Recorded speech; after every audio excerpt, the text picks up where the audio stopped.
Tap into your super energy for success in life. The biggest threat to self-developers is lacking the energy to reach their goals. This can happen in three main ways: through physical tiredness, mental exhaustion, and spiritual fatigue.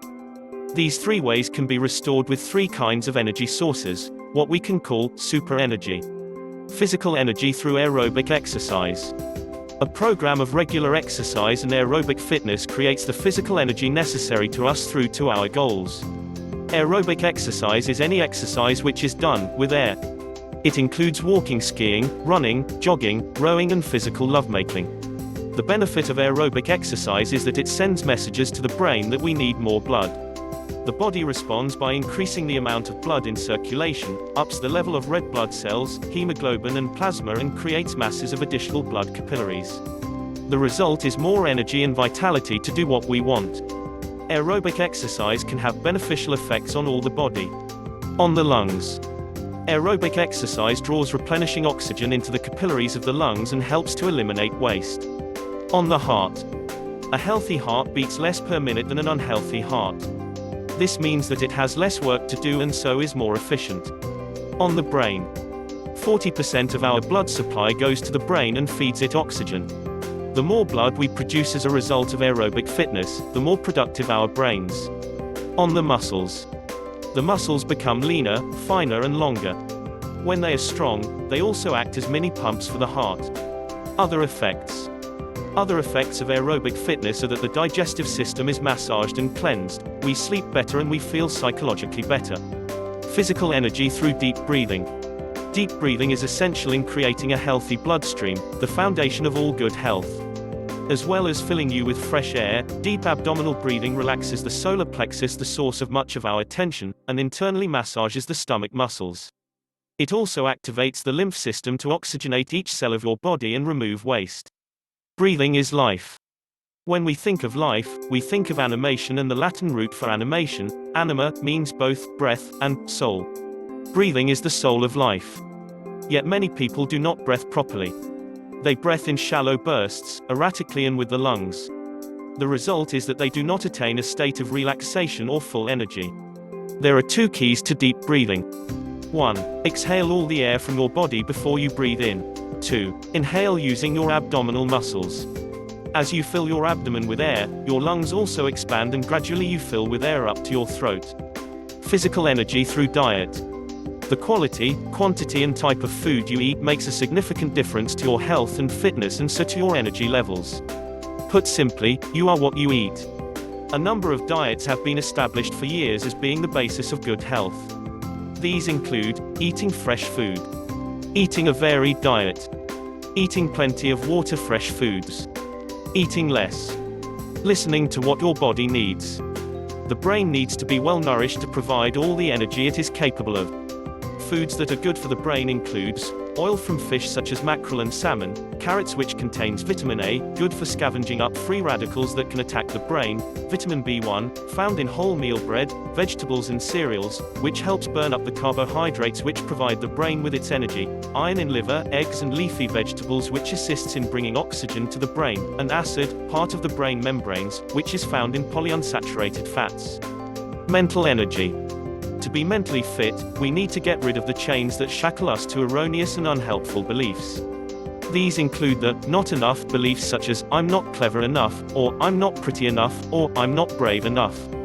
Other mentally limiting chains include believing what others tell us we can and we can't do, accepting that things will not change, and believing that change requires impossibly difficult demands on us. When you free yourself of the mental chains that come from others, you break out of the mental limitations that stunt your growth. Earl Nightingale tells the story of a farmer who, early in the growing season, found a 1-gallon jug beside his field of pumpkins and, for no particular reason, poked a small pumpkin into the tub without damaging the vine. Later, when the pumpkins were full grown and were being picked and stacked, he came across the jug again, this time completely filled with the pumpkin he'd poked inside. The pumpkin had filled the jug completely and had stopped growing. It was the size and shape of the jug. Earl realized that, just like the pumpkin in the jug, we often stop growing by accepting the chains of our past. If we wind up in spaces too small, it's because we make the decision not to grow anymore. We poke ourselves into small spaces. However, just as we have the power to limit our growth, we also have the power to break through the limitation and become all we can be. Avoiding worry. Worry arises when we start to let doubt creep in about what could happen to us if things go wrong, and it is a close friend to fear. To free yourself of mental worries, turn worry inside out by thinking about the best that could happen, not the worst. Take things one step at a time. And whenever you have fears, remember that fear is a mnemonic for false evidence appearing real. In The Habits of Highly Effective People, Stephen Covey tells a story written by Arthur Gordon called The Turn of the Tide. In it, Gordon recalls a time when he was overcome by negativism and worry. In the end, he went to see a physician who told him to spend the following day in the place where he had been happiest as a child. Then he gave him 4 prescriptions in sealed envelopes, to be opened at 9, 12, 3 and 6 o'clock the next day. Gordon duly went back to his favorite retreat besides the sea. At 9 o'clock, he opened the first prescription. It read, "Listen carefully." Gordon sat and did as instructed. For the rest of the morning he tuned to the sounds of the birds and the sea and felt a growing peace. At noon he opened the second prescription. It read, "Try reaching back." Gordon thought about the meaning of this phrase and allowed the many memories of his past to come flooding back to him. Reaching back, he recalled times of happiness, achievement and fulfillment. When 3 o'clock came, he opened prescription number 3 and read, "Examine your motives." Gordon thought of the work he was engaged on at present. Slowly, it dawned on him that all his present endeavors were aimed at satisfying his own needs. He changed his thought and motives so that they were aimed at satisfying the needs of others. Finally, at 6 o'clock, Gordon opened the last prescription and read, "Write your worries in the sand." He did as instructed, writing the few remaining worries he had and turned homeward, knowing that the lapping waves would soon wash all his worries away. Reprinted with permission. The energy from others. Self-developers achieve most when they talk with others, rather than them in isolation from others. Nutter Rockner, an American baseball coach, never played anyone who didn't like all his teammates. Self-developers listen more than they talk.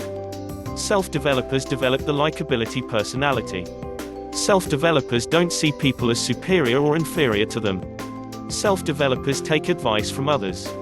Self-developers welcome criticism non-defensively. Self-developers don't use comparisons with others to put themselves or others down. President Lyndon Johnson of the United States had a remarkable affinity to how to like people and for getting them to know and like him in return. This is Johnson's 10-point plan for getting along with others. 1. Learn to remember people's names. 2. Be an old shoe person, someone who is easy to get along with. 3. Acquire an easygoing nature, so things don't ruffle you. 4. Guard against the impression that you know it all. 5. Cultivate the quality of being interesting. 6. Study to get the scratchy features of your personality. 7. Drain off your grievances, heal your misunderstandings. 8. Practice liking people until you genuinely do. 9. Never miss a chance to praise people. 10. Give spiritual strength to people and they'll give genuine affection back. Spiritual energy. Giving spiritual strength to others is the last point on Lyndon Johnson's Get Along Guide. Mike George of Relax. 7. Com says that you don't need to be a person to give out spiritual strength to others. All it needs is an awareness of God within us. Literally, this translates into enthusiasm. When someone has this quality in a group, they are like the sun coming out on a cloudy day. Such people have the following features. 1. They never see the dark side of things.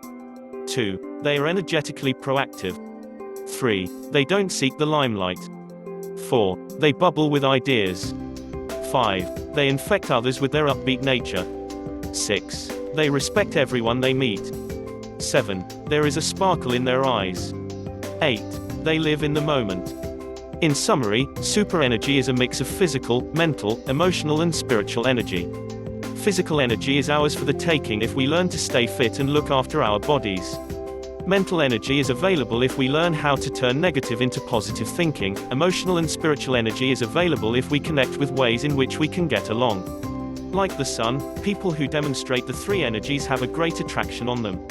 By demonstrating super energy, they are natural leaders. Key points. Exercise is a reminder that we can act, not just be acted upon. To increase your energy, practice eating healthy and eating less. We deplete our mental energy when we allow doubts, excuses and limiting beliefs to creep into our thinking. It is how we deal with setbacks that determine whether we will win in the end. Put effort into getting to like others and removing those scratchy features of your own makeup. Tap into the combined energies of others who are working in the same fields as you. For further support, at Talent and Skills Hub, you can be supported by our instructors, counselors and mentors on personal and professional development. You can book an appointment for one-to-one or group tutoring through our website, ts-hub.com. Reference and further reading. Garner, E. 2012 Maximizing Your Potential. Be All You Can Be. Ebook Eric Garner and bookboom.com.